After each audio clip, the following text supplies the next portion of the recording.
तो आज की क्लास में हम HTML5 के न्यू फीचर्स को हम देखते हैं। HTML5 में हमारे कौन कौन से नए फीचर्स हैं और HTML5 का क्या इंट्रोडक्शन रहेगा और उसमें हम कैसे काम करेंगे, कौन से नए टैग्स हैं और उसका हम देखेंगे HTML5 में।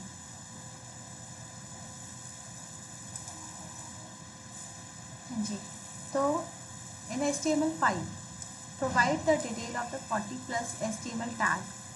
यानी कि HTML की बात करें, HTML5 की बात करें तो इसके अंदर बहुत सारे नए नए टैग्स आए हैं। जैसे कि जिसके अंदर हमारा ऑडियो टैग है, यानी कि if you want to insert the audio in your web page तो आप ऑडियो लगा सकते हैं, आप वीडियो ऐड कर सकते हैं, हेडर ऐड कर सकते हैं, फूटर ऐड कर सकते हैं। हेडर फूटर बेसिकली पेज के सेक्शन होता है, पेज का सेक्शन करने के लिए होता है header footer and data. Header का मतलब है जहां आप वेब पेज की हेडिंग्स देंगे। फूटर का मतलब होता है जहां आप वेब पेज की इंफॉर्मेशन देंगे, जैसे कि कॉन्टैक्ट नंबर हो गया या कॉन्टैक्ट एड्रेस हो गया। तो इस तरह की जो इन्फॉर्मेशन होती है, पर्सन्स के नेम हो गए, तो हम फूटर में दिया जाता है। डेटा पार्ट होता है जिसके अंदर हमारा पूरा बॉडी टैग के अंदर, मतलब जो भी हम डेटा लिख रहे हैं वो सारा हमारा डेटा टैग के अंदर होता है। डेटा लिस्ट के अंदर जैसे हमने देखा कि ड्रॉप डाउन, मतलब एक आपका टेक्स्ट बॉक्स के अंदर ही एक तरह से ड्रॉप डाउन लिस्ट बन जाती है डेटा लिस्ट में, जिसके अंदर आप कुछ मिनिमम ऑप्शंस आप प्रोवाइड कर सकते हैं। देन आर्टिकल टैग होता है, आर्टिकल टैग न्यू है, अभी तक आपने नहीं पढ़ा तो हम देखेंगे इसको कैसे हम करते हैं। द HTML ट्यूटोरियल है design for the beginning and professional, यानी कि यहाँ पे अगर हम HTML में जो हम बात करते हैं उसके अंदर काफ़ी सारे बिगनर टैग भी हैं, ठीक है, और प्रोफेशनल्स के लिए भी है basically. HTML5 is the next version of the HTML का नया वर्जन हमारा HTML5 है। Here you will get the some brand new feature and will make the HTML much easier.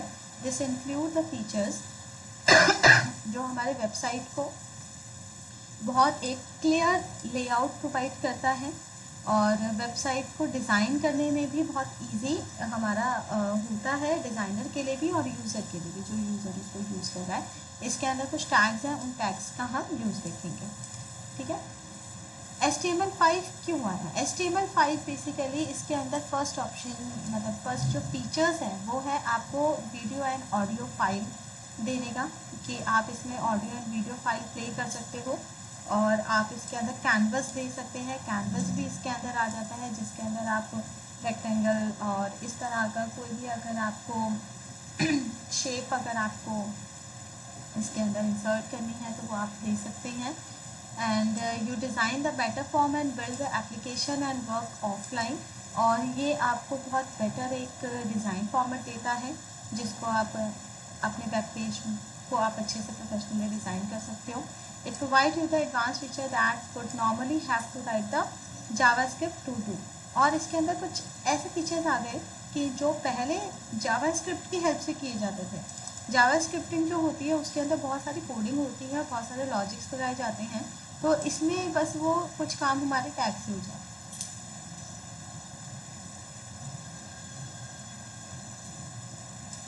The most important feature to use the HTML5 is we believe it is not going anywhere. It will here to serve the long time. The W3C recommendation.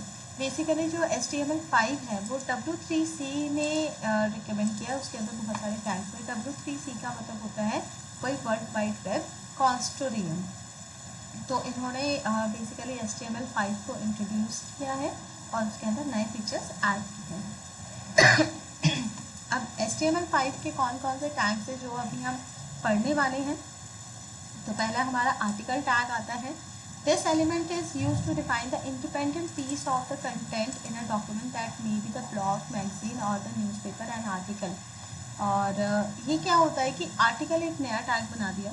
Normally simple आप इसके अंदर कुछ भी एक, जैसे blog अगर हम लिखते हैं एक इंडिपेंडेंट कोड आप लिख सकते हो, कुछ भी डेटा आप लिख सकते हो। पहले जैसे पैराग्राफ टैग है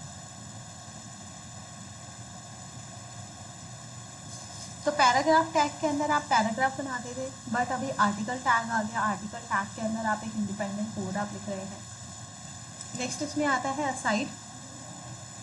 it specify the article is slightly related to the rest of the whole page, यानी कि एक पूरे पेज की इंफॉर्मेशन जो है साइट के अंदर आ जाती है। ऑडियो टैग है, ठीक है। डेटा लिस्ट टैग हो गया। फूटर सेक्शन हो गया।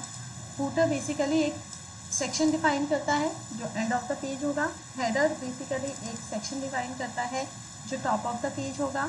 मेन यानी कि मेन एक आपका कंटेंट बताता है, जो मेन कंटेंट जो आप पेज पे लिखेंगे।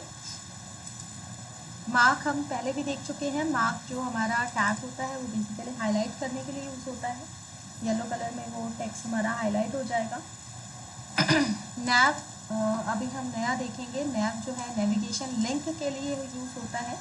और वीडियो जो हमारी होती है वो वीडियो प्ले करने के लिए होती है।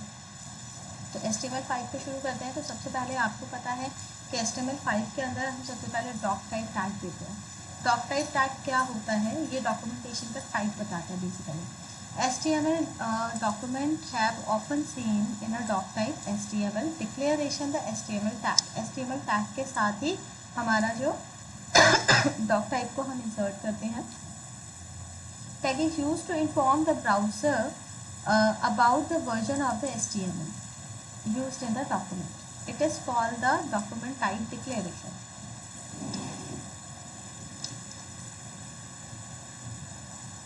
जो भी HTML का पेज आप बना रहे हैं वो HTML का पेज में जो भी वर्जन यूज़ हो रहा है HTML का, उस वर्जन को स्पेसिफाई करता है। तो अगर आप डॉक टाइप अगर आप टैग लगाते हैं तो ये HTML5 वर्जन को स्पेसिफाई करता है। और इसको बेसिकली DTD बोला जाता है, यानी कि डॉक टाइप डिक्लेरेशन करके बताया जाता है कि डॉक्यूमेंट का क्या टाइप है। Technically doc type is not a tag element, is just an instruction to the browser about the document type. Basically कोई टैग नहीं है, सिर्फ इंस्ट्रक्शन बताता है। It is a null element and does not contain any closing tag. कोई closing tag नहीं होती, नल element होता है। नल एलिमेंट का मतलब होता है जो एक सिंगल टैग होता है, जैसे कि BR and HR, and it must not include any content with it. और इसके कोई आपके एट्रीब्यूट्स भी नहीं होते हैं जो इसके अंदर यूज़ किए जाएंगे।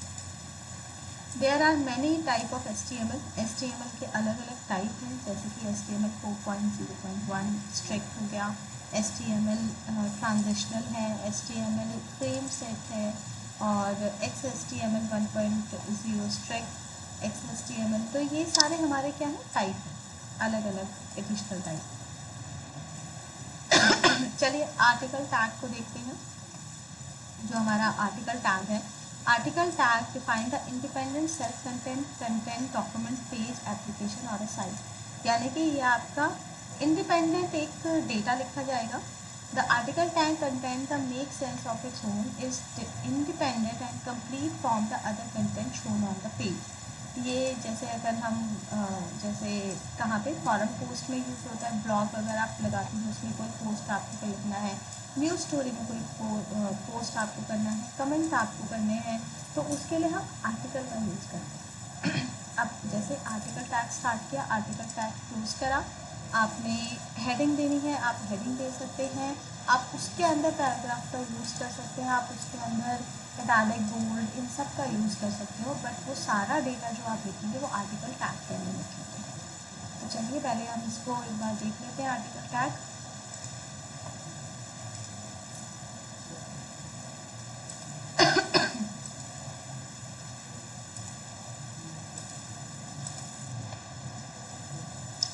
यहाँ पे हम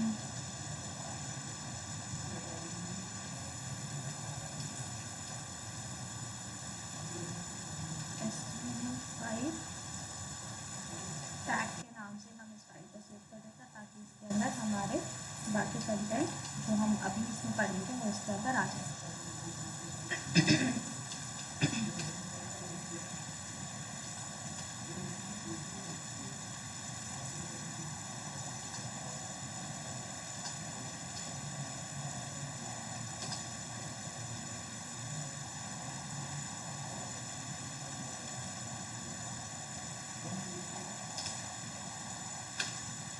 H1 यूज़ करा है।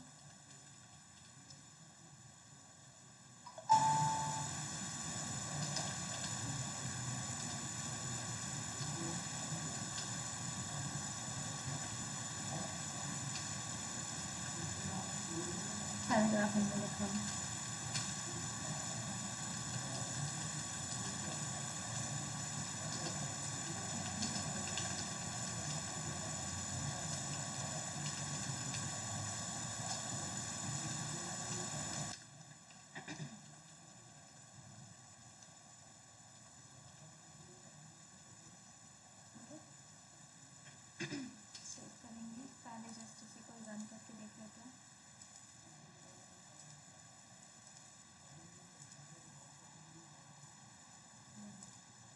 ये हमारा हो गया सिंपल, एक हमने टैग लिखा, सिंपल हेडिंग है पैराग्राफ।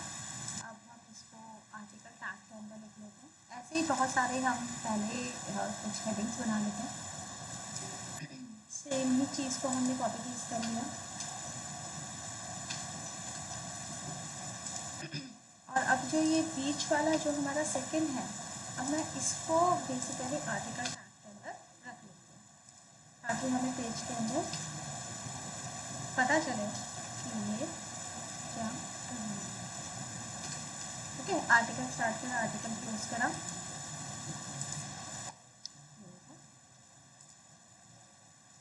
तो यहाँ पे आप देख रहे हो तो इस तरह से शो कर रहा है। ये हमारा हेडिंग 1 था जो विदाउट आर्टिकल है, ये भी हमारा हेडिंग 1 है जो विदाउट आर्टिकल है, ये भी हमारा हेडिंग 1 है बट आर्टिकल के अंदर। तो यहाँ पे क्या है, आपको ऐसे डिफरेंस नहीं समझ में आएगा कि इसमें कुछ ज़्यादा आपको विजिबल हो रहा हो, जैसे हेडिंग का साइज छोटा हो गया, बस ये इंडिपेंडेंट पीस ऑफ कोड है, अलग से एक आपका कोड लिखा गया है। जिस ऑर्डर में लिखेंगे पेज पे उसी ऑर्डर में लिखेगा। जैसे हमें कमेंट देना है तो उसका किसी से रिलेशन नहीं होता है। ब्लॉग में आप कुछ नया कंटेंट डाल दें तो उसका पीछे से कोई रिलेशन नहीं है, एक अलग से इंडिपेंडेंट आप डेटा डाल रहे हो, तो वो सब हम आर्टिकल में यूज़ करते हैं। जस्ट आपने आर्टिकल टैग यूज़ कर लिया और आर्टिकल टैग में आपको डेटा कुछ इस तरह से। आर्टिकल टैग के बाद नेक्स्ट हमारा टैग होता है असाइड टैग। असाइड टैग क्या है कि the HTML aside tag provide the information about the main content according to W3C definition. The aside element represent the content that form the main textual flow of the document. aside का मतलब basically आपका main data दिखाएगा कि main data है ये, और HTML5 का एक नया डेटा हो गया। तो आप किसी भी चीज़ को असाइड के अंदर डाल सकते हैं, जैसे कि हमने एक नॉर्मल पैराग्राफ बनाया और ये हेडिंग सही है, इसको हमने असाइड के अंदर यूज़ कर लिया। तो चलिए अभी जो हमने लिया था उसी में ही हम असाइड को यूज़ कर लेते हैं। इसी में ही ये आर्टिकल है, इसी का ही जो लास्ट पैराग्राफ है उसको हम असाइड में यूज़ कर लेते हैं।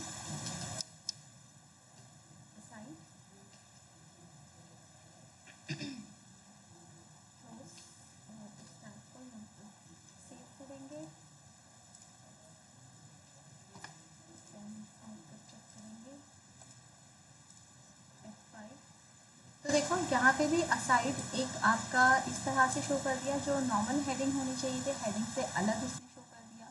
तो असाइड के अंदर क्या हो गया कि ये एक मेन कंटेंट है, बेसिकली ये लॉजिकली दिखाता है। ठीक है, इनको हम टैग्स को आगे हम यूज़ कर सकते हैं, जैसे असाइड टैग के अंदर सारा मेन कंटेंट होगा, आर्टिकल टैग के अंदर सारा हमारा इंडिपेंडेंट कंटेंट होगा। तो इनको हम आगे लॉजिकली यूज़ करेंगे। अभी फ़िलहाल आपको HTML में सिर्फ डिज़ाइनिंग हो रही है, तो डिज़ाइनिंग में शायद इतना डिफरेंस नहीं समझ में। नेक्स्ट उसके बाद टैग हमारा यूज़ होता है ऑडियो का। चलिए ऑडियो तो फिर आपको पता ही चल जाएगा।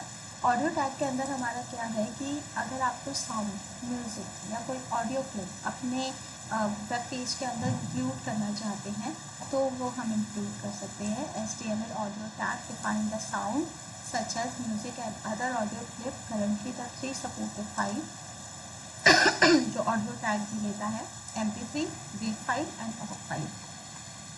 ये टाइप है, फाइल टाइप है। HTML5 सपोर्ट करता है वीडियो टैग भी, video and audio control, the flash, Silverlight and the similar technology use to play the multimedia items. अब इसमें जो हमारा वीडियो ऑडियो अगर लगेगा तो उसके लिए हमारा क्या चाहिए, एक तो फ्लैश चाहिए होगा या सिल्वर लाइट यूज़ होना चाहिए, यानी कि आपके सिस्टम पे होना चाहिए, तभी वो ऑडियो एंड वीडियो प्ले करेगा, अदरवाइज वो प्ले नहीं करेगा या वो सपोर्ट नहीं करेगा बेसिकली उसको। तो इसको करने के लिए हमें क्या करना है, हमें ऑडियो कंट्रोल्स लिखना है, ठीक है। और उसके बाद सोर्स आपको यूज़ करना है, सोर्स SRC, यहाँ पे हम टाइप देंगे audio/MPEG, MP3 है तो MPEG, ठीक है, वेव है तो वेव, जो आपको लिखना है उसको, और ऑडियो टैग को हम क्लोज करेंगे। चलिए तो स्टार्ट करके देखते हैं ऑडियो को। स्टार्टिंग में ही ले लेते हैं audio controls, then source SRC, ठीक है। सोर्स SRC में टाइप में हमारा क्या होगा, audio/MP3।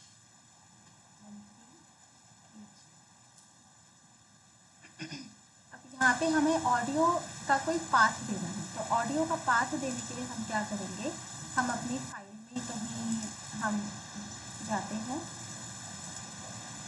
ठीक है,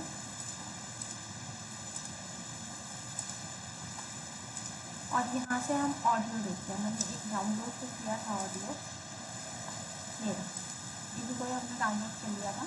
तो ये डाउनलोड, इस फाइल में जाके आपको प्रॉपर्टीज़ में जाना है, और प्रॉपर्टीज़ में जाके जो लोकेशन है, इस लोकेशन को आप कॉपी करेंगे, ठीक है, और अपनी फाइल में जाके इसको पेस्ट करेंगे, इसमें पेस्ट हो गया, और फिर स्लैश का यूज़ करके आप इस फाइल का नाम जो है वो नेम देंगे। वो नेम आपको कहाँ से मिलेगा, वो नेम आपको मिलेगा इधर से, जो फाइल नेम है world.mp3, इसको कॉपी करेंगे और कॉपी करके यहाँ पे, ठीक है। पहले मतलब कंप्लीट पाथ हमने उसका ले लिया, कंप्लीट पाथ लेके आप इसको सेव करो, और सेव करके फिर चेक करो फाइल। तो देखो इस तरह से हमारी ऑडियो फाइल यहाँ पर आ गई। आप इसको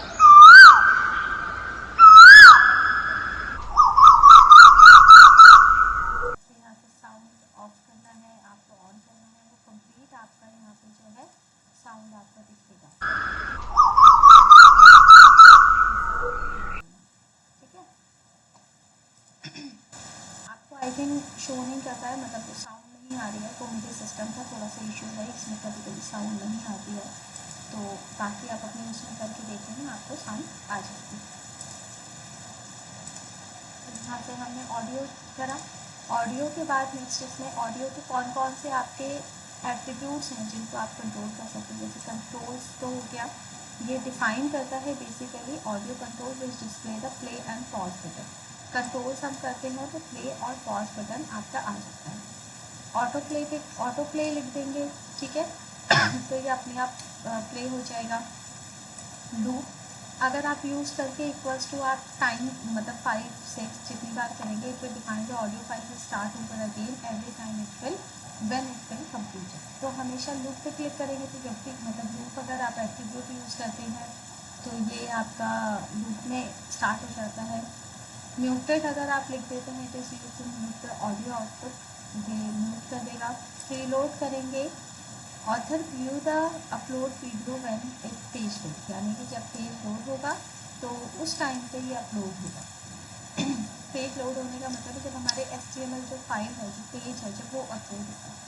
देन SRC तो आपको पता है, SRC में हम ऑडियो फाइल का URL देते हैं, सोर्स देंगे, तो इस तरह से आप ऑडियो इंसर्ट कर सकते हैं। नेक्स्ट उसके बाद हमारा आता है HTML वीडियो टैग। अगर आप वीडियो टैग अगर आप लिखते हैं तो ये वीडियो इंसर्ट करेगा, ठीक है। HTML5 support the video tag also. HTML video tag is use to streaming the video file such as movie clip, song clip, ये सब आप वेब पेज में ऐड कर सकते हैं, ठीक है। इसमें MP4 WebM और ये फाइल हमारी देगा। तो यहाँ पे भी आपको क्या करना है, मूवी आपको लिखना है, यहाँ वीडियो MP4 आपको यूज़ करना है, video controls and video close, same चीज़ है, ऑडियो की जगह वीडियो हो जाएगा, ठीक है। तो वीडियो हम करके देखते हैं,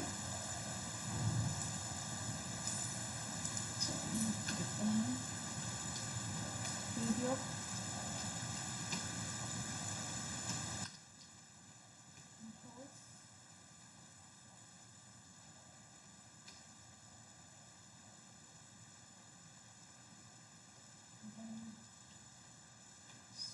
काफ़ी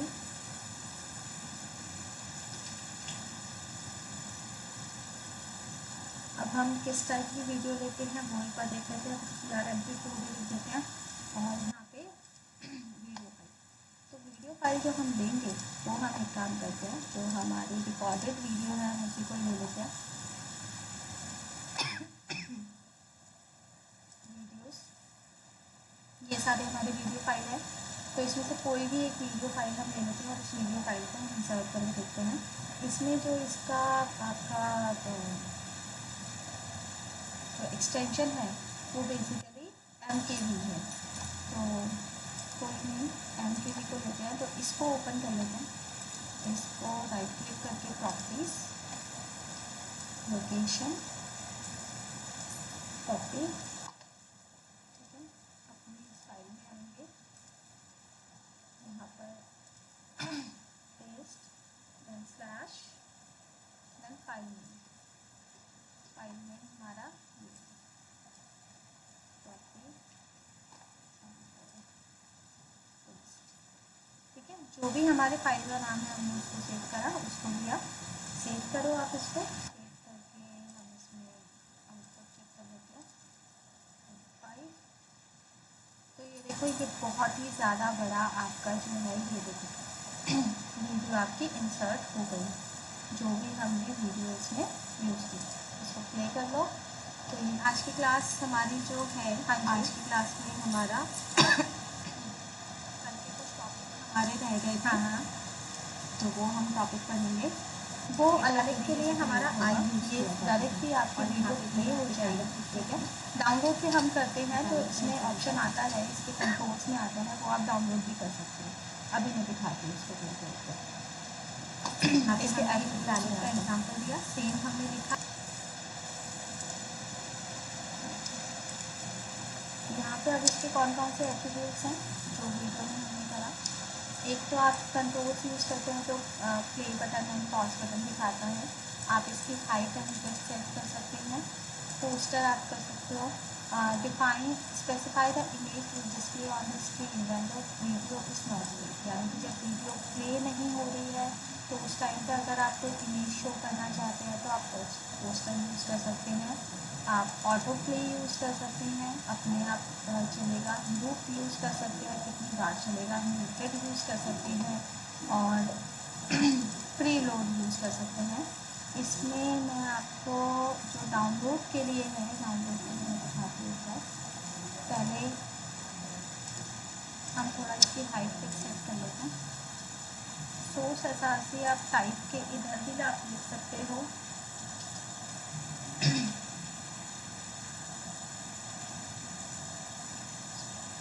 इसमें नहीं आएगा, ये जो वीडियो कंट्रोल्स है यहाँ पे लिखा जाएगा हाइट।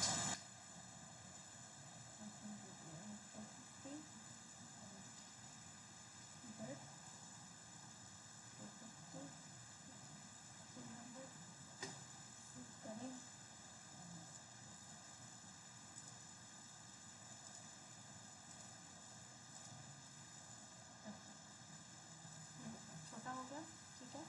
तो यहाँ से एक तो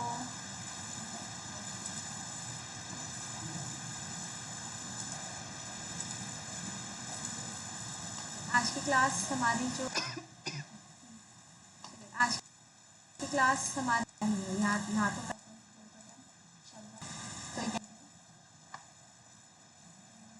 यहाँ पे यही है कि हमारा जो टेक्स्ट है वो बेसिकली सुपरस्क्रिप्ट है सब। और ऑप्शन है, और ऑप्शन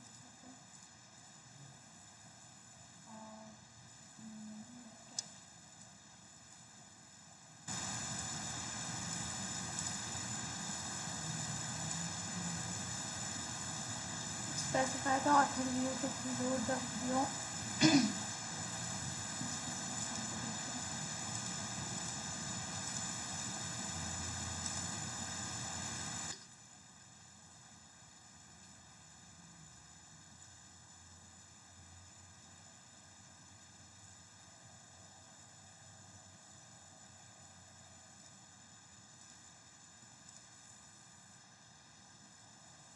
इस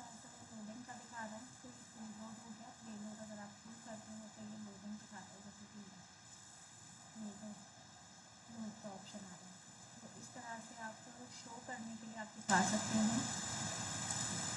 इसमें डाउनलोड के लिए मैं आपको बता दूँगी डाउनलोड को हम कैसे करेंगे। अगर जैसे सिंपल सिर्फ डाउनलोड का आता है, जिसमें आपकी वीडियो प्ले नहीं होती है, जस्ट सिर्फ लिखा आता है साइड में डाउनलोड करने के लिए, तो वो भी मैं आपको बता दूँगी कि उसको हम कैसे करेंगे। ठीक है, तो इतना वैसे सबको समझ में आ गया ऑडियो वीडियो कैसे ऐड करेंगे। ठीक है, नेक्स्ट इसमें आता है नेविगेशन। नेविगेशन का मतलब क्या होता है, जो नेव टैग होता है ये नेविगेशन के लिए यूज़ किया जाता है। नेविगेशन होता है कि आप जो कोई भी वेब पेज आता है तो ऊपर जो मेन्यू लिखा आता है जिसमें अबाउट, होम और अलग अलग पेजेस के लिए लिंक शो करता है, तो ऐसा अगर आपको टैब बनाना है उस तरह से तो आप नैव टैग का यूज़ कर सकते हैं। तो nav tag is used to represent a section which contain the navigation link either within the current document or to the another document. Navigation links are menu, table of content और index, यानी कि आप इसमें से कुछ भी add कर सकते हो। अलग अलग पेजेस को ऐड करना है तो आप कर सकते हैं, और इंडेक्स बनाना है तो हम यूज़ कर सकते हैं nav tag का। अब nav tag हमारा कैसे यूज़ होगा वो हम देख लेते हैं। इसमें बेसिकली वही HTML5 का आपका देना है। इसमें एग्जांपल में यहाँ पे स्टाइल का एक अलग से यूज़ किया गया है ताकि nav के अंदर हम कुछ ना कुछ कलर, स्टाइल और ये सब दे सकें। ठीक है, तो ये आपका CSS की कोडिंग है। तो CSS की कोडिंग अभी मैंने आपको नहीं बताई तो मैं स्टाइल आपको नहीं समझा रही। नेक्स्ट उसके बाद हमारा जैसे आपने कोई भी हेड कर दिया, देन nav के अंदर यूज़ करेंगे, यहाँ पर हमने दिया जैसे home, post, about us and contact. ठीक है, और यहाँ पे हाइपरलिंक दे दिए। हाइपरलिंक हमने इसलिए दिए है क्योंकि जब हम इस पर क्लिक करेंगे तो ताकि एक नया पेज तो ओपन होना चाहिए, तो नए पेज के लिए हमारा यहाँ पे आपको सोर्स देना पड़ेगा जहाँ पे हमारा हैश लिखा हुआ है, और यहाँ पे ये बार लगा दिया ये लास्ट में ताकि हमारा प्रॉपर एक बार में हमारा यूज़ हो। तो चलिए पहले nav tag को देख लेते हैं। अब नेविगेशन देना है तो हमारा टॉप ऑफ द पेज ही रहेगा, तो यहाँ पे हम कर देते हैं nav, और हाइपरलिंक का ही मैं प्रॉपर जितने भी हमने पेजेस बना रखे हैं हम उस पेजेस को यूज़ कर लेंगे।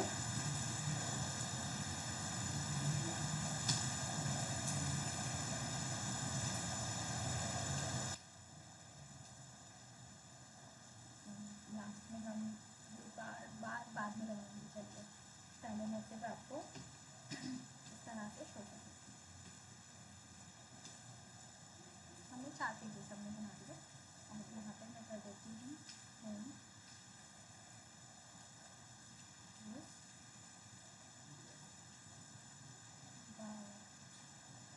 बस,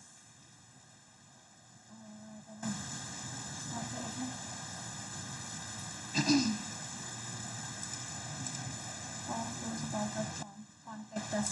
चलिए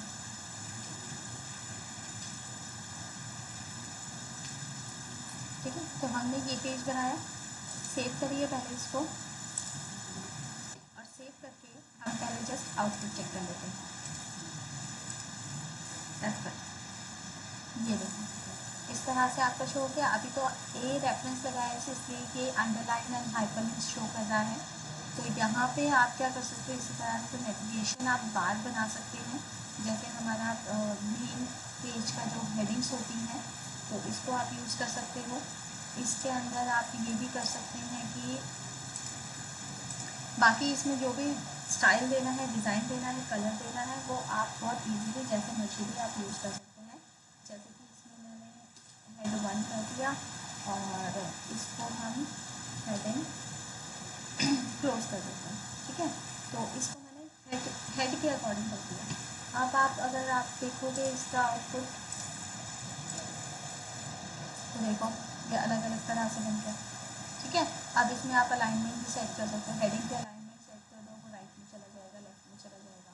तो इस तरह से आप बना सकते हो। अब हम क्लिक करेंगे तो फ़िलहाल क्लिक कर रहे हैं तो यही पेज लोड हो रहा है। ठीक है, क्योंकि हमने इसमें कोई और पेज लगाया नहीं है।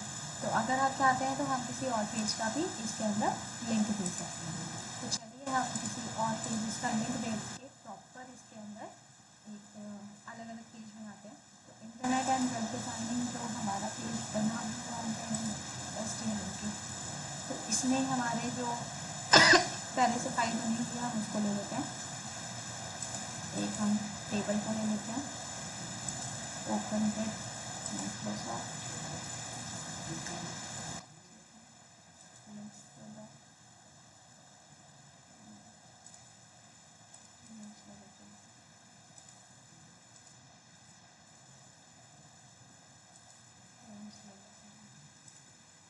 चार पेजेस पे हम चार पेज ले लेते हैं।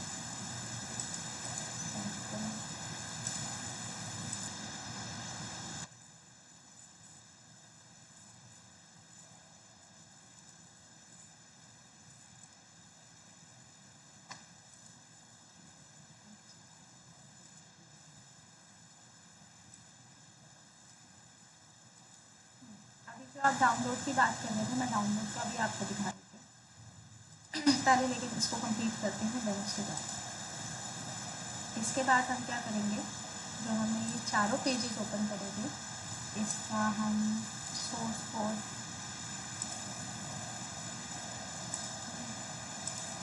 ले लेते हैं, सोर्स ओके,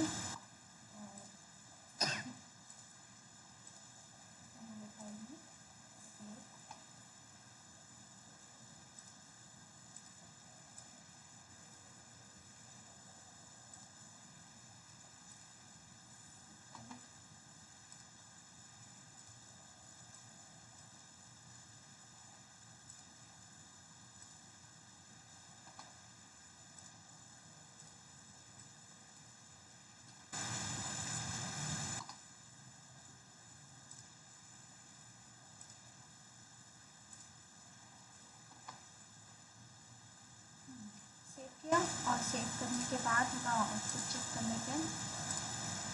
तो यहाँ देखेंगे हमने फाइल ओपन की होती है, इसको कर देते हैं क्लोज, और ये हमारा इसमें ठीक है। तो अब होम पे क्लिक करो, तो देखो होम पे ये आ गया एक पेज। तो उस पर क्लिक करते हैं, ये एक और पेज आ गया, ठीक है। अबाउट अस पे क्लिक करेंगे, एक पेज और आ गया, और कॉन्टैक्ट अस पे क्लिक करेंगे तो ये पेज और, ठीक है। तो इस तरह से हमने सारे के सारे पेजेस पे हमने हाइपरलिंक्स यूज़ कर दिए हैं। अब जो डाउनलोड की बात थी कि डाउनलोड हम कैसे करेंगे, वो जो आपका क्वेश्चन था उस क्वेश्चन को हम कंप्लीट कर लेते हैं कि डाउनलोड करेंगे कैसे। इसमें हमारी एक फाइल थी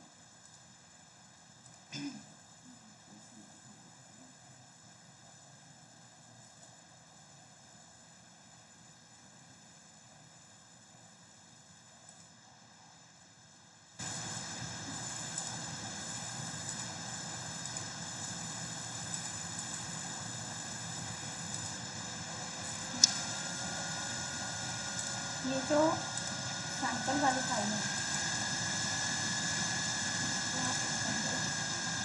HTML है,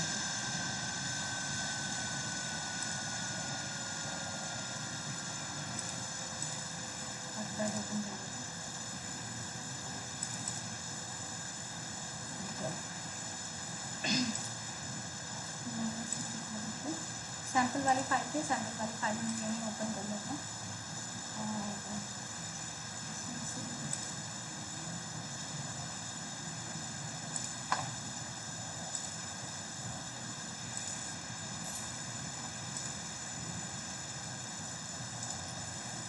ये देखिए, ये जो हमारी फाइल है सैम्पल फाइल, इसके अंदर हमने एक यूज़ किया है एम्बेड एसआरसी होता है। तो एम्बेड के अंदर अगर हम यूज़ करते हैं तो एम्बेडेड में भी हमारा क्या होता है, ये डाउनलोड करता है डायरेक्टली हमारी फाइल, ठीक है। एम्बेड आप यूज़ करेंगे, एसआरसी यूज़ करेंगे, उसके अंदर आप जो वीडियो आपने फाइल दी है उसका आपने पाथ दे दिया, इसके अंदर आप विड्थ एंड हाइट सेट कर सकते हैं। तो click here to download the file, आपने जो भी आपने फाइल दी है वो आप फाइल को आप यहाँ पे आप नेम देंगे। देन नो एम्बेड आपने एक इमेज दे दिया, इमेज एसआरसी यानी कि उसकी जगह एक कोई ना कोई हमें इमेज शो करेगा, ठीक है। और here is the image to show कि इमेज हमारा शो कर जाए। तो बेसिकली जो इम्बेड टैग होता है, ये इम्बेड टैग से हमारा जो है ये हमारी डाउनलोड पे आ जाती है। जैसे ही आप ओपन ब्राउज़र करेंगे तो यहाँ पे आ रहा है click here to open browser. तो जैसे ही यहाँ पे क्लिक करा तो देखो यहाँ पे डाउनलोड होना ये शुरू हो गया, ठीक है, डाउनलोड होना शुरू हो गया।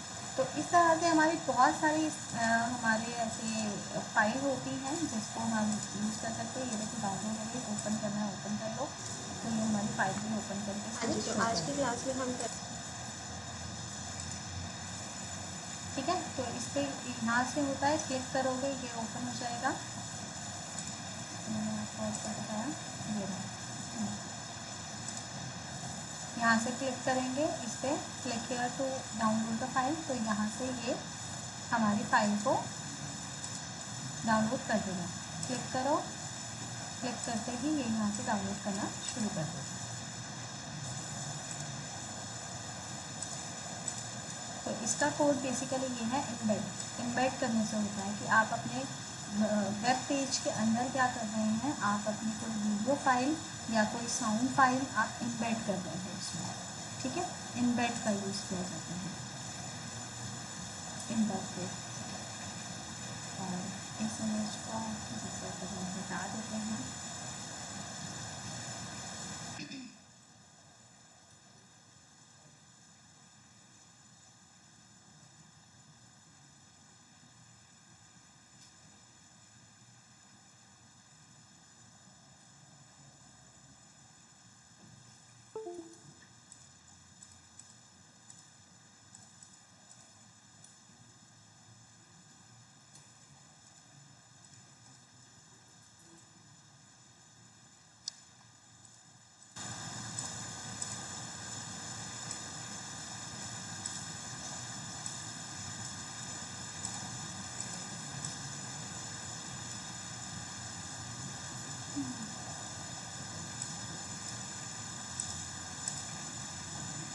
सेव करेंगे।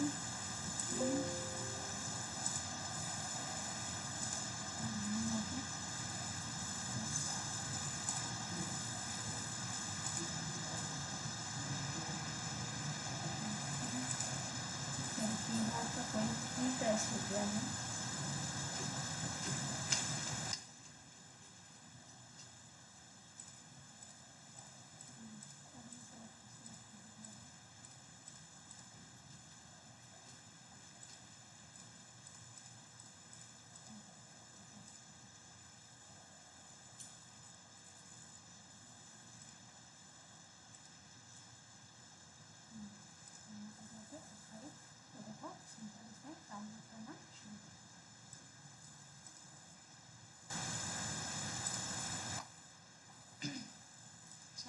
अब नेक्स्ट देखते हैं।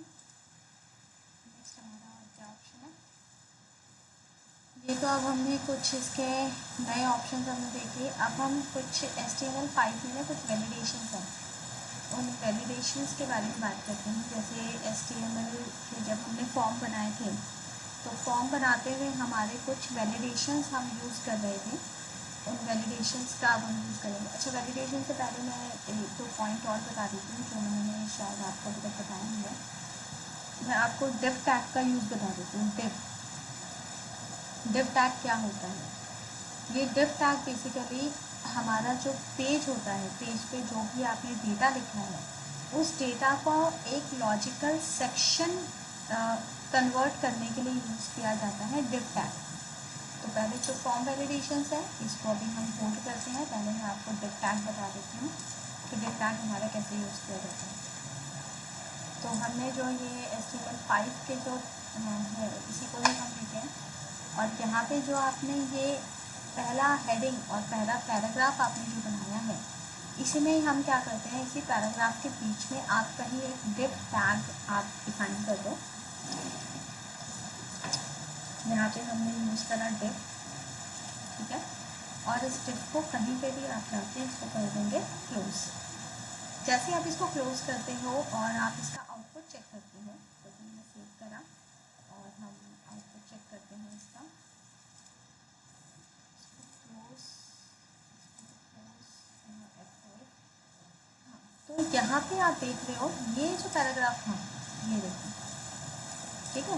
इस पैराग्राफ में यहाँ से हमारा जो है लाइन अलग हो गई, ठीक है। कहाँ से? सिर्फ ये लाइन अलग हो गई यहाँ पे।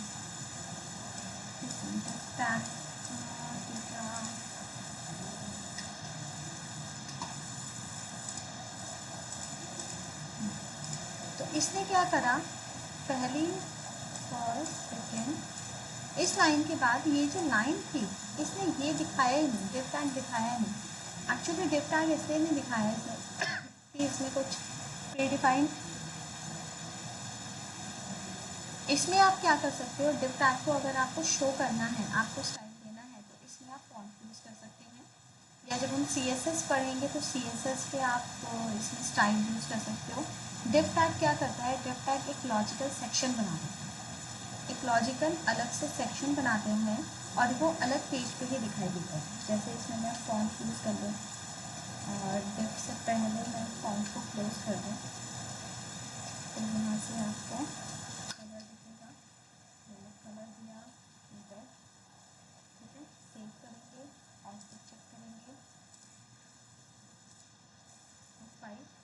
तो देखो ये वाला डिफ सेक्शन है, ये सेक्शन, ये जो लाइन बनी, ये वाली एक लाइन जो हमारे डिफ सेक्शन में ये अलग बन गई, ठीक है। तो यहाँ पे ये डेटा अलग हो गया और इसके बाद का जो हमने पैराग्राफ बनाया था वो एक अलग हो गया, यानी कि एक पैराग्राफ के एक तरह से 3 सेक्शन बन गए। ये डिफ सेक्शन ने उन दोनों लाइन्स को अलग अलग कर दिया। तो डिफ सेक्शन होता ही अलग है, इसमें आप अलग से सेक्शन बना सकते हैं, यूज़ कर सकते हैं, और डिफ का यूज़ करके आगे बहुत सारे हम यूज़ करेंगे, उसको डिफ को यूज़ करेंगे। तो डिफ का बहुत ज़्यादा ही यूज़ होता है डिवीज़न देने के लिए, एक डिवीज़न क्रिएट करने के लिए टेक्स्ट के बीच में, यानी कि पेज को या सेक्शन आपका बना देता है ये टेक्स्ट कलर दे दिया इसका।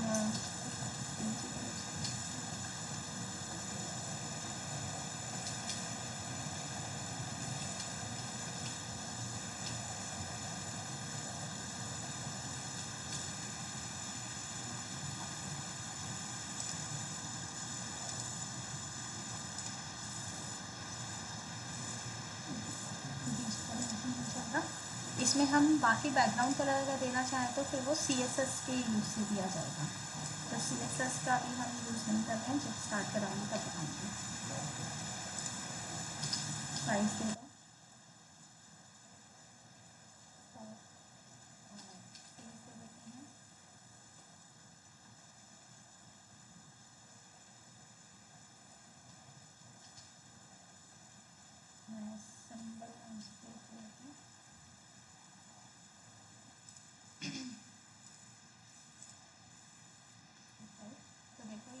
सेक्शन क्रिएट हो गया, अलग से सिंपलेक्स लैंग्वेज में उसने उस डिवीज़न को कन्वर्ट कर दिया।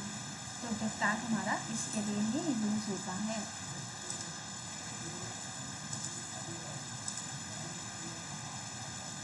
अच्छा, नेविगेशन बार में एक चीज़ मैं और बता देती हूँ, यहाँ पे मैं ये वाला साइन लगा देती हूँ, पाइप साइन, ये स्पेस स्पेस ये स्पेस, ठीक है। यहाँ पे मैंने लास्ट में पाइप लगा दिया, जो नेविगेशन टैग में यूज़ हुआ था। इसका क्या बेनिफिट होगा, यहाँ पे जब हम आउटपुट में देखते हैं तो इसके बीच में कुछ नहीं है ना, खाली है। तो जैसे ही आप टाइप करोगे तो देखो बीच में बार बन के आ गया। तो ज़्यादातर ऐसे ही वेबसाइट में होता है, तो इसलिए बार बनाते हैं। तो पाइप साइन हमने यूज़ कर लिया, जो कीबोर्ड के अंदर भी यूज़ होता है, तो इसको आप यूज़ करके ऐसे करके आप बना सकते हैं। अभी मुझे डिफ टैग बताना था, डिफ टैग मैंने आपको बता दिया, डिफ टैग का रियल यूज़ आपका बाद में पता चलेगा। अब हम कुछ वैलिडेशंस देखते हैं कि HTML5 में क्या क्या एक्स्ट्रा वैलिडेशंस आए हैं। पहला इसके अंदर वैलिडेशन आता है रिक्वायर्ड एट्रीब्यूट, ठीक है। जो रिक्वायर्ड एट्रीब्यूट होता है ये बेसिकली बूलियन एट्रीब्यूट है, यानी कि इसमें आपको कुछ देने की ज़रूरत नहीं, बस रिक्वायर्ड आपको लिखना है। Specify that the input element must be filled out before the submission of the form, यानी कि जब भी हम फॉर्म बनाते हैं तो उस जिसको भी आपको ये है कि हाँ आपको इसको सबमिट करना ही है, उसमें डेटा फिल करना है, आप खाली नहीं छोड़ सकते, तो उसमें आप रिक्वायर्ड टैग को यूज़ करें। तो रिक्वायर्ड टैग यूज़ करने के लिए ये किस किस के साथ लगता है, इनपुट सिलेक्ट टेक्स्ट एरिया, इनके साथ ये यूज़ किया जाता है। और यहाँ पे आप देखेंगे जैसे कि एग्जाम्पल में इनपुट टाइप टेक्स्ट लिखा, बस लास्ट में आपको रिक्वायर्ड करना है, इसमें येस या नो आपको लगाने की जरूरत नहीं है, रिक्वायर्ड आप यूज़ करेंगे। तो अगर ये फील्ड खाली होगी और आप इसको सेव करें, बेसिकली आप जब इसको फॉर्म सबमिट करेंगे तो इस पर एक एरर मैसेज शो कर देगा इन फील्ड्स पे, ठीक है। इसी तरह सेलेक्ट पे भी आप लगा सकते हो, जो सिलेक्ट का टैग होता है उसी में रिक्वायर्ड करना है, ऑप्शंस पे नहीं करना, सिलेक्ट पे आपको रिक्वायर्ड करना है, तो ये रिक्वायर्ड होता है। नेक्स्ट उसके बाद आता है पैटर्न एट्रीब्यूट। पैटर्न एट्रीब्यूट जो मैंने आपको बताया था, ये मैं पहले भी एक बार एग्जाम्पल दे चुकी हूँ, जब हम टेलीफोन नंबर को पैटर्न में हम इंसर्ट कर देते हैं, 323 करके जो हम इंसर्ट कर देते हैं, वही पैटर्न यहाँ पर है। ये हमने फॉर्म में हमने किया था, आपको मैं यहाँ पर दिखा देती हूँ, आइटम मेरा फॉर्म,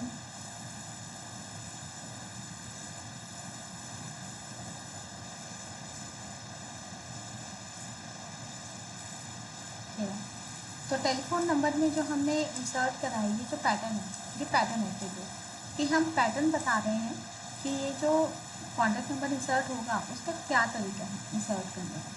तो जैसे पैटर्न हमने यहाँ पे यूज़ किया था, यही पैटर्न हमारा वहाँ पे भी हम यूज़ करेंगे। पैटर्न हम अलग तरीके से हम आपको दिखाएंगे कि आपको जो भी डेटा इंसर्ट करना है आप इंसर्ट कैसे करेंगे।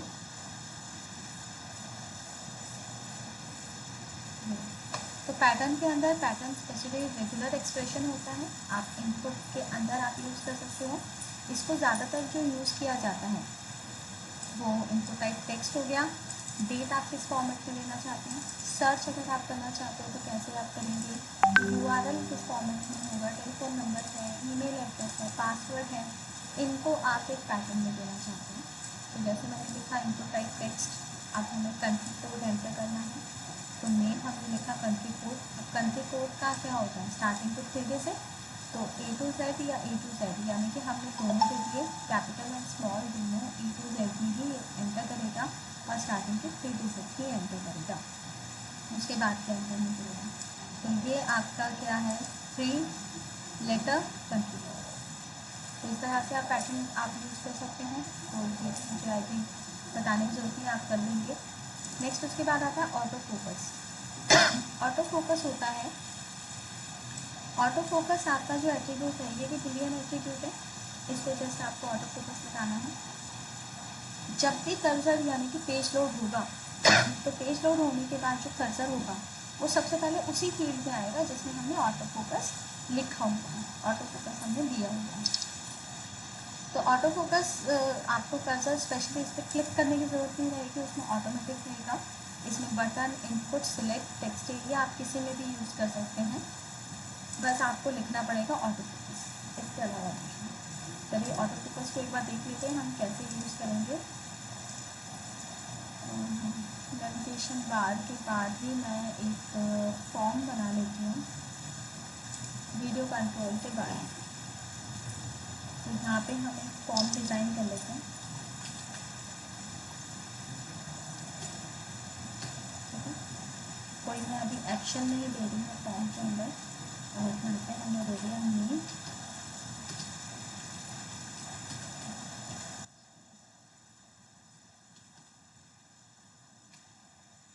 इनपुट टाइप हो जाए टेक्स्ट,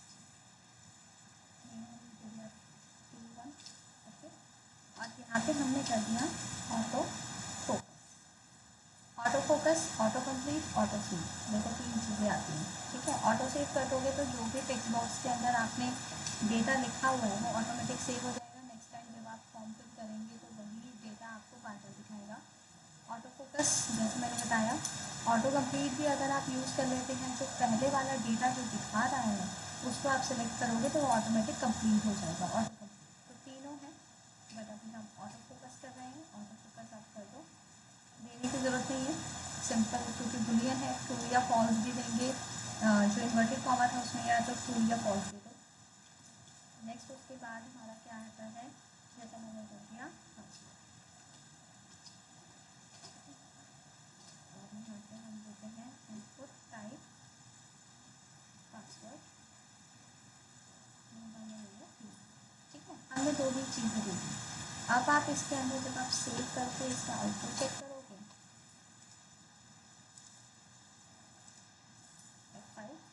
F5 करते ही आप देखो मैंने कहीं क्लिक नहीं करा है, बट कर्सर हमारा कहाँ ब्लिंक कर रहा है,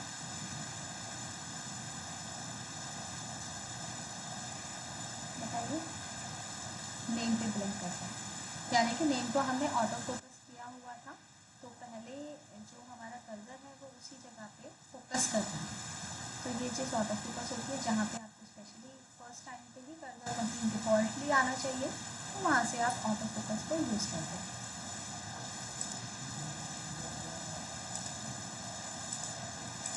ऑटो फोकस के बाद नेक्स्ट हमारा आता है ईमेल। ईमेल मैंने आपको शायद नहीं बताया था, ईमेल आई थिंक ये वाला तो नहीं बताया था मैं पहले कि ईमेल हम सेंड कर सकते हैं कहीं पे। तो इसमें क्या है कि इसमें अगर आपको कहीं, हाँ नहीं बताया था, चलिए अभी बता देती हूँ। HTML में ईमेल क्या है कि आपका a tag provide you the option to specify the email address to send a mail, while a tag is as a email tag and use the mail to colon email address along with the HREF। इसमें क्या होता है कि इसमें अगर आपको कहीं पे आपको मेल सेंड करनी है, जैसे सेंड मेल पे क्लिक करा और हमें वो मेल किसको सेंड करनी है, कहाँ सेंड करनी है, वो हम यहाँ हाइपरलिंक पे यूज़ करेंगे। तो इसमें क्या है कि आप कहीं एक मेल आप कर सकती हो सीधा ही, तो उसमें आपका मेल चला जाएगा, ये मेल भेजने के लिए यूज़ होता है। तो हमने एक रेफरेंस लिया, आपको इन्वर्टेड कॉमा में मेल टू लिखना है, कॉलन आपको यूज़ करना है, उसके बाद आपको मेल आईडी आपको यहाँ पे देनी है और सेंड मेल का एक बटन या लिंक बनाना है, जैसे लिंक पे क्लिक करेंगे तो वो मेल सेंड करेगा। चलिए इसको हम देखते हैं, मेल सेंड करने के लिए फॉर्म के अंदर ही हम यूज़ कर लेते हैं, ठीक है। तो ये रेफरेंस यहाँ पे आपको लिखना है मेल टू कॉलन स्पेस, अब किसको मेल करना है, मैं अपनी ही मेल आईडी दे देती हूँ, चलिए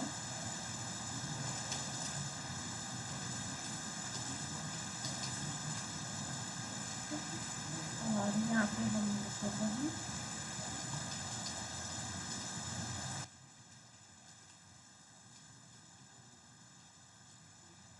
और एक तो हमने क्लोज कर दिया, ठीक है। फॉर्म के अंदर हमने यूज़ कर दिया, सेव कर लो और आज तक चेक करेंगे।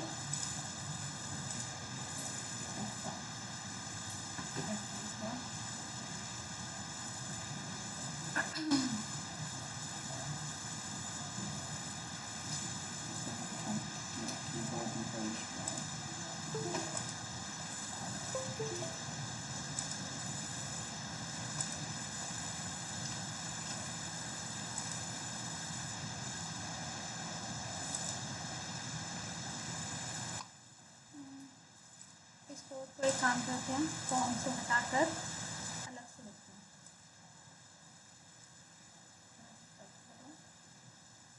फॉर्म के बाहर paste।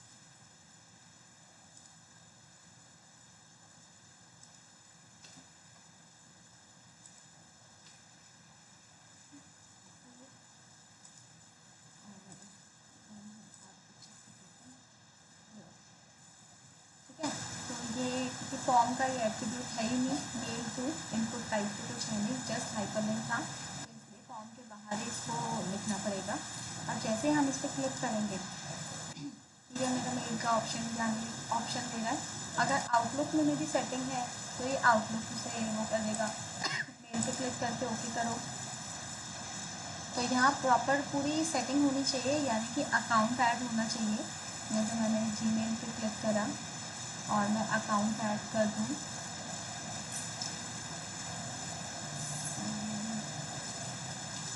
इसमें प्रॉपर ये ना करना पड़ेगा, अगर ये सेटिंग नहीं होगी तो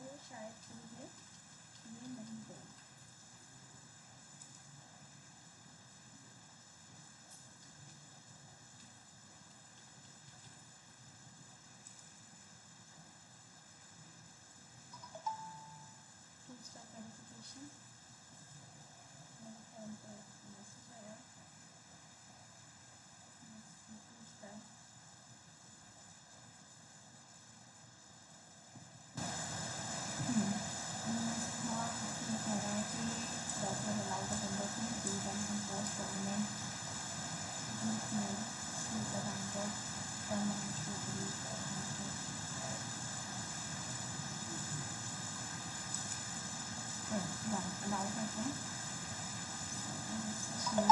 अब देखो यहाँ पे क्या आ रहा है, सिंपल। अब आपका वो जो हमने अकाउंट ऐड किया था उससे ये कह रहा है कि आप कोई भी मैसेज सेंड करो। मैंने लिखा चलो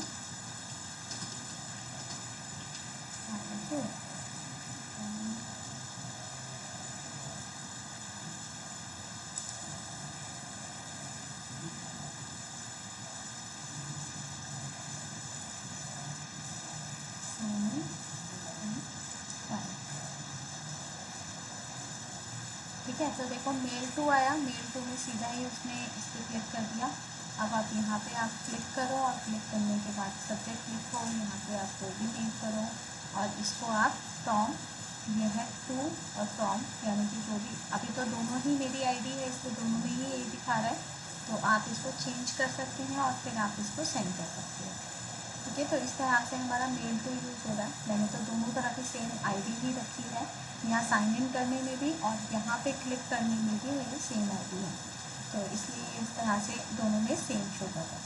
तो आप ऐसे करके क्या कर सकते हैं, मेल का भी यूज़ कर सकते हैं। ठीक है, अब मैं डायरेक्टली क्लिक करूँगी तो मेरा डायरेक्टली वही ओपन हो जाएगा। तो ये आपके पास एक ऑप्शन है, आप मेल आईडी ऐड कर सकते हो। आपको अपने पास कोई मेल सेंड करवानी है तो आप इस तरह से यूज़ कर सकते हैं मेल को। मेल टू यूज़ होता है, मेल टू कॉलर और उसके बाद आप मेल देते हैं तो डायरेक्टली ये मेल पहुँच जाएगी। नेक्स्ट उसके बाद हमारे पास क्या ऑप्शन है, देन हमारे पास ऑप्शन आता है नंबर टाइप। ये नंबर टाइप हमारा क्या होता है कि number type, number define a field for entering a number, यानी कि अगर मुझे नंबर ऐड करना है तो वो हम इसमें नंबर टाइप में यूज़ करते हैं, मतलब इनपुट टाइप में नंबर आ जाता है। यहाँ पे क्या क्या ऑप्शन आते हैं, मैक्स, मिन, step and value. Maximum number जो अलाउ करोगे, मिनिमम नंबर जो अलाउ करेंगे, लीगल नंबर इंटरवल जो अलाउ करेंगे, ठीक है, और स्पेसिफाई द डिफ़ॉल्ट वैल्यू, जो डिफ़ॉल्ट वैल्यू अपने यहाँ आती है। इसके अंदर बस आपको इनपुट टाइप नंबर लिखना है, नेम, आईडी और मैक्स और मिन नंबर आपको देना है। तो ये कुछ अलग तरीके से दिखाएगा। चलिए हम देखते हैं इसको हम कैसे देखेंगे। तो ये फॉर्म का पार्ट है, तो हमें फॉर्म में इसको यूज़ करना है। हम यहाँ पे लिखते हैं नंबर, टाइप में नंबर,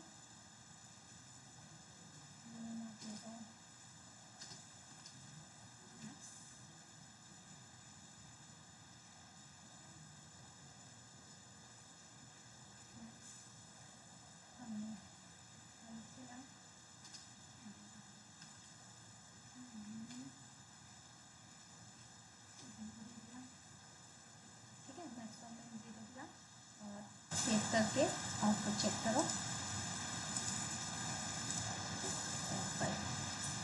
ये देखो, तो यहाँ नंबर आ गया, बट यहाँ नंबर में क्या दिखा रहा है, ये देखो इस तरह से आपका स्क्रोलिंग आपका एक पॉइंट बन जाएगा। तो मैंने 0 से लेकर 5 तक किया था, तो मैक्सिमम ये 5 दिखा रहा है और मिनिमम जो है ये 0 दिखा रहा है। ठीक है, तो इस तरह से आप नंबर का यूज़ कर सकते हैं। जैसे क्वांटिटी ऐड करनी होती है तो यहाँ से आप इसको नंबर टाइप आप क्वांटिटी के लिए यूज़ कर सकते हैं। चलिए इसको मैं नंबर ना लिख के क्वांटिटी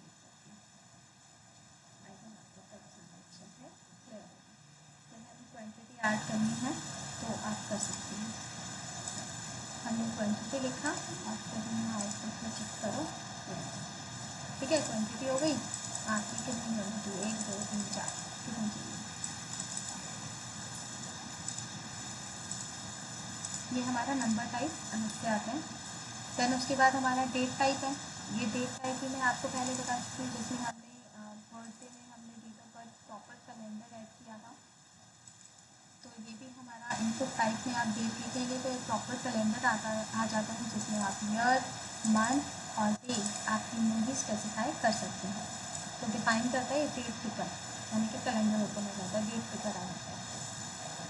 तो ये भी मैं बता चुकी हूँ, तो इसलिए मैं दोबारा नहीं बता रही। नेक्स्ट उसके बाद हमारे पास आता है रेंज टाइप। रेंज टाइप के अंदर क्या क्या मतलब होता है, इनपुट टाइप अगर हम रेंज करते हैं तो ये डिफाइन करता है control of entering the number whose exact value is not important. यानी कि एग्जैक्ट वैल्यू की ज़रूरत नहीं है। बेसिकली अगर हम इनपुट टाइप रेंज करते हो तो ये स्लाइडर ऐड कर देते हैं। जैसे हमारा स्लाइडर होता है, जैसे कि हमारा वर्ड में भी जब जूम इन जूम आउट करने के लिए स्लाइडर होता है, वैसा स्लाइडर इसमें ऐड हो जाता है। इसमें 0 to 100 तक की डिफ़ॉल्ट रेंज होती है। आप अपनी तरफ से कोई भी आप रेंज इसके अंदर ऐड कर सकते हो। आप इसके अंदर हम क्या क्या एट्रीब्यूट लेते हैं, max min step and value वही सेम है। तो इनपुट टाइप हमारा रेंज, यहाँ मैक्स और मिन। चलिए इसको देख लेते हैं। सेम चीज़ है आपकी, बस इनपुट टाइप पे हमारा क्या आएगा, रेंज आएगा। तो जहाँ आपकी क्वांटिटी है सेम है, इसी कॉपी करके पेस्ट कर देते हैं। क्वांटिटी की जगह हम लिख देते हैं जूम, जैसे मैंने जूम लिख दिया बट जूम होगा नहीं। और यहाँ इनपुट टाइप पे हम लिख देते हैं रेंज। ठीक है, नाम आप चेंज कर दो, बंद कर दिया। और मैंने तो मैक्सिमम कर देते हैं 10। ठीक है, सेव करेंगे, आउटपुट चेक करेंगे 5। तो देखो ये इस तरह से शो कर रहा है। चलिए अभी बी आर हमने नहीं लगाया तो बी आर लगा देते हैं। ब्रेक नहीं यूज़ करेंगे, बी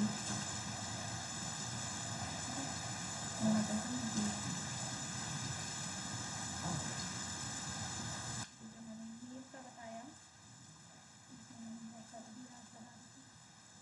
थोड़ा सा तेज नीचे हो जाएगा।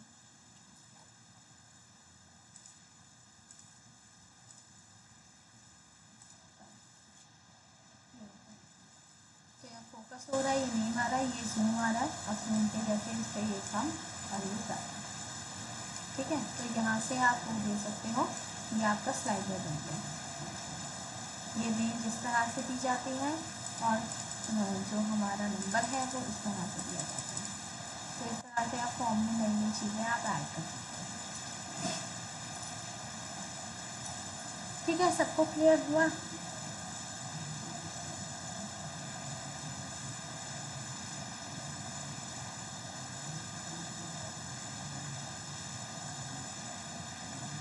बताइए, सबको क्लियर हो गया? ओके, हाँ जी, हाँ हाँ बताइए बताइए। देखो जो बी आर टैग होता है वो सिर्फ लाइन को ब्रेक करता है, उसकी फुल फॉर्म होती है ब्रेक रोल। डिफ टैग जो होता है, डिफ की फुल फॉर्म होती है डिवीज़न। बेसिकली फुल फॉर्म डिफ का मतलब डिवीज़न, यानी कि डिवीज़न क्रिएट करता है, डिवाइड करता है, एक ही पैराग्राफ के हिस्से बना देगा आपको ये अगर कहेंगे। ठीक है, डिफ टैग में जैसे आपको दिख रहा था कि हमारा जो एक पैराग्राफ है, पैराग्राफ में लाइनें अलग हो गई। ठीक है, जहाँ से हमने डिफ स्टार्ट करा, जहाँ हमने डिफ क्लोज करा, लेकिन उसने क्या करा, उसने एक लॉजिकल डिवीज़न क्रिएट कर दिया। इस डिवीज़न में हम क्या क्या और कर सकते हैं, इसमें हाइट विड्थ सेट कर सकते हैं। मैं वो चीज़ और दिखा देती हूँ आपको। यहाँ पे इस सोर्स में जाकर चूज करते हैं, ले लेना चाहिए हाइट,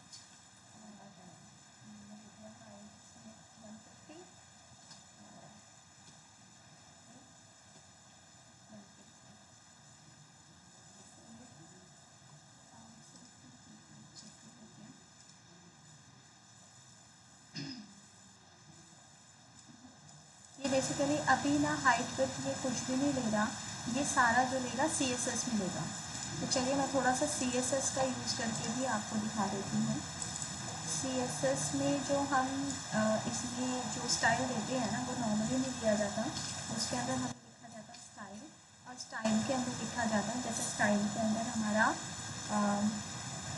जो बैकग्राउंड है, बैकग्राउंड हम कलर दे देते हैं। तो बैकग्राउंड में जैसे मैंने दे दिया ब्लू कलर। ठीक है, और उसके बाद जो नेक्स्ट हम एट्रीब्यूट देते हैं वो हम देते हैं हाइट। ठीक है, हाइट मैंने दे दिया 100 पिक्सल। ओके, और उसके बाद हम जो नेक्स्ट दे देते हैं वो हम दे देते हैं विड्थ।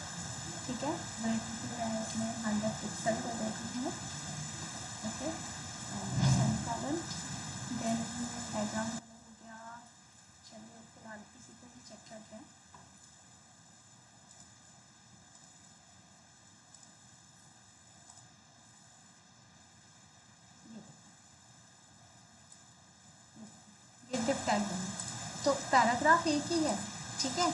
अब इसका टेक्स्ट जो है, टेक्स्ट ज़्यादा जा रहा है क्योंकि टेक्स्ट ज़्यादा बड़ा है, बट हमने बॉक्स जो है 100 पिक्सल का बनाया है, तो इसलिए ये डिवीज़न 100 पिक्सल का क्रिएट हो गया, बट उसके अंदर जो टेक्स्ट है वो टेक्स्ट ओवरलोड हो गया, ठीक है, ओवरलोड हो गया यहाँ पर। तो इस हिसाब से हम हाइट विड्थ अलग चेंज कर सकते हैं इसको। मैं थोड़ा सा और विड्थ थोड़ी सी बढ़ा देती हूँ इसकी। विड्थ जो है उसकी 500 पिक्सल कर देते हैं, सेव करेंगे,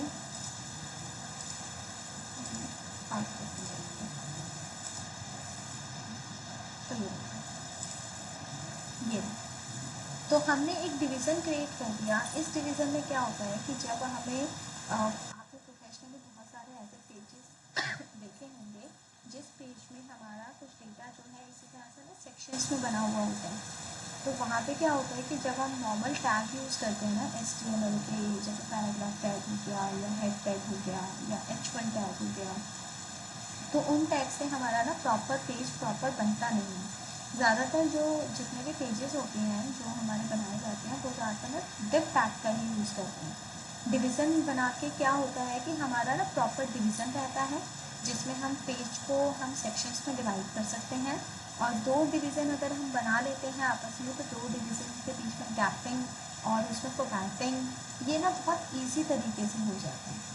इसलिए जब भी ज़्यादातर यूज़ होता है वो डिव टैग का ही यूज़ होता है। मैं आपको एक कोई भी पेज ओपन कर देती हूँ, जैसे हमने फेसबुक का फ्रंट पेज ओपन किया है, जैसे मान लो ये पेज हो गया। अब इस पेज को, इसका अगर आप सोर्स कोड देखोगे, सोर्स कोड हम कैसे देख सकते हैं, राइट क्लिक करने के बाद व्यू पेज सोर्स या शॉर्टकट प्रेस करोगे Ctrl+U, तो देखो यहाँ पर जो पेज दिखा रहा है इसमें एक तो लिंक वेल का यूज़ किया गया है,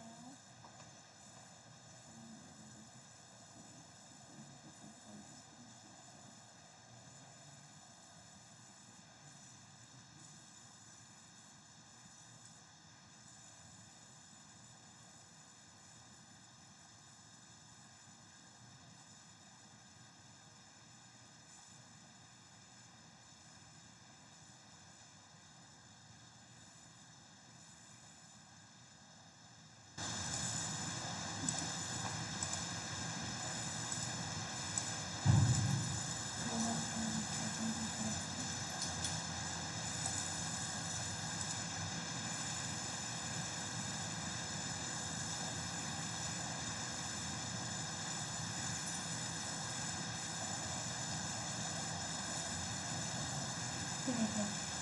यहाँ पे डिव डिव डिव, अब ये जो कोडिंग यूज़ की गई है ये जावास्क्रिप्ट का यूज़ किया गया है और बूटस्ट्रैप का भी यूज़ किया गया है। तो जब भी हम एक प्रोफेशनल वेब पेज बनाते हैं तो उसके अंदर ना बहुत सारी चीज़ें यूज़ होती है, लेकिन डिवीज़न ज़्यादा यूज़ होता है। डिवीज़न का यूज़ होता है कि ताकि हम पेज को प्रॉपर तरीके से डिवाइड कर सकें।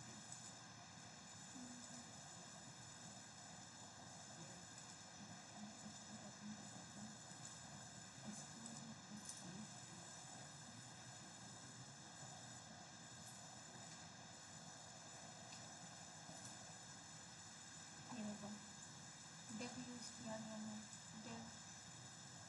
तो ज़्यादातर काम जो हमारा ना डिव के अंदर किया जाता है ताकि हमारे सेक्शंस बन जाए। ये वाला सोर्स तो आपको समझ नहीं आएगा क्योंकि इस सोर्स के अंदर बहुत कुछ है और ये एक्चुअल हमारी कोडिंग भी नहीं है जो इस पेज का सोर्स दिखा रहा है, ठीक है। तो ऐसे सेक्शंस के लिए यूज़ किया जाता है। इसका आगे बहुत यूज़ होगा डिवीज़न का। तो यहाँ आपको थोड़ा बहुत तो क्लियर हो ही गया होगा कि डिवीज़न के अंदर हम क्या करते हैं, थोड़ा सेक्शंस हम बना देते हैं। और BR हमारा क्या होता है, ब्रेक रो होता है, यानी कि BR करा तो उसके बाद की लाइन अगली लाइन से शुरू होगी। क्लियर हुआ या अभी तो कंफ्यूजन है? और बताइए, और किसी को और कोई इशू?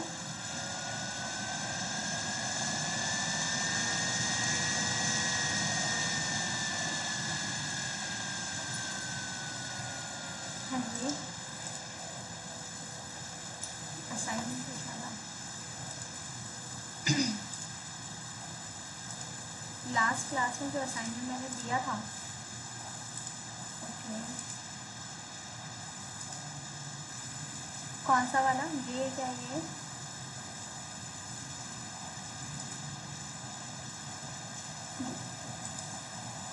आई फ्रेम में गूगल का लिंक ओपन नहीं हो रहा था।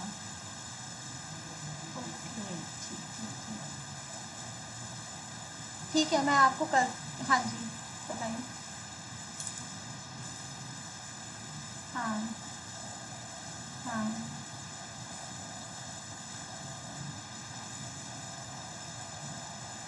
ओके राइट राइट, ओके, तो फिर इसलिए ओपन नहीं हो रही। तो HTTP की मतलब नॉर्मल जो वेब पेज है वो ओपन हो जाएगा, अनसिक्योर जो साइट होती है, हाँ, जो सिक्योर साइट है वो फ्रेम के अंदर ओपन नहीं होता, क्योंकि आई फ्रेम के अंदर फिर हम, क्योंकि एक सोर्स से हम दूसरे सोर्स को यूज़ करते हैं, इसलिए वो रिस्ट्रिक्शंस लगी हुई है।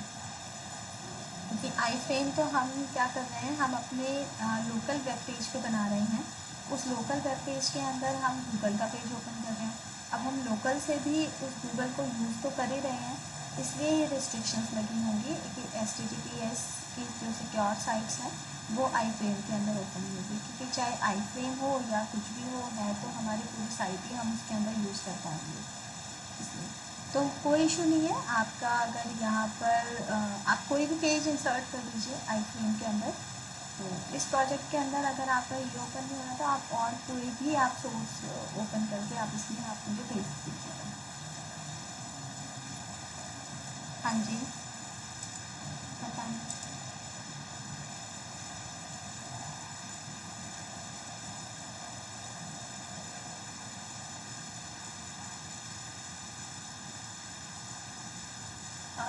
खोला था तो उससे हो गया था।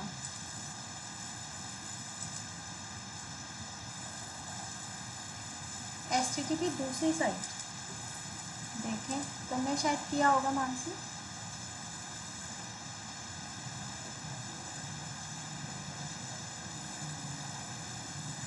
ये अलग अलग page, page one page two, अच्छा ये हाइपरलिंक्स लगे हैं क्या?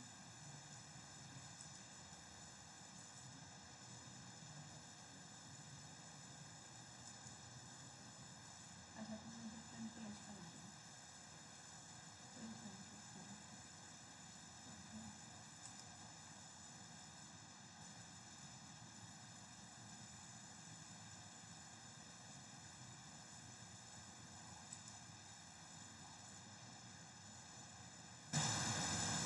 आई फ्रेम दिया, मेल दिया, ABC और सोर्स दिया,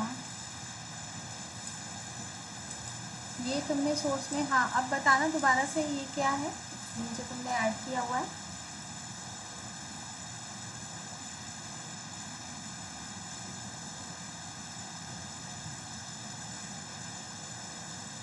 इस सोर्स कोड को,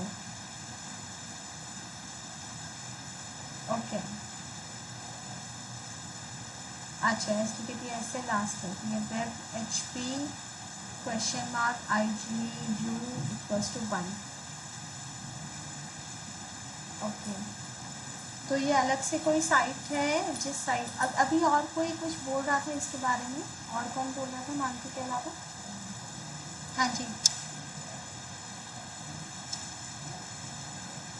यूज़ किया था बट कनेक्शन नहीं आ रहा था। अच्छा आई फ्रेम यूज़ नहीं हुआ था ना।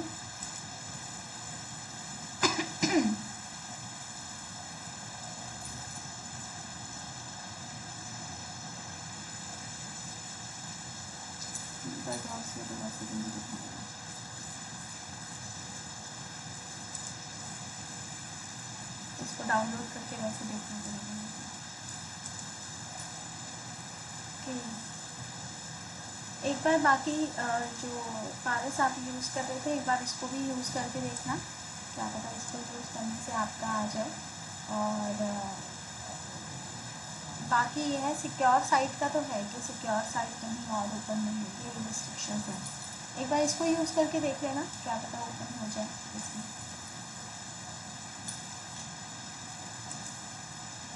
हाँ जी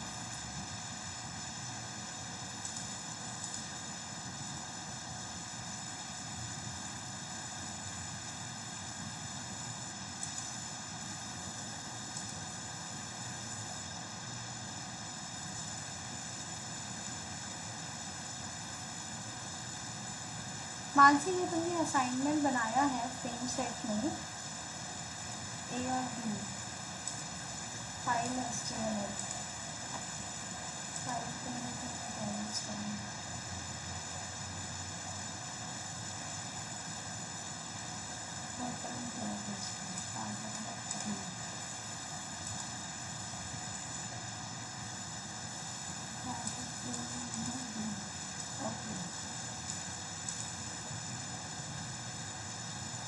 ठीक है। यहाँ ये ब्रैकेट बंद भी हुआ, एंगुलर ब्रैकेट बंद करना था। ठीक है। ठीक है।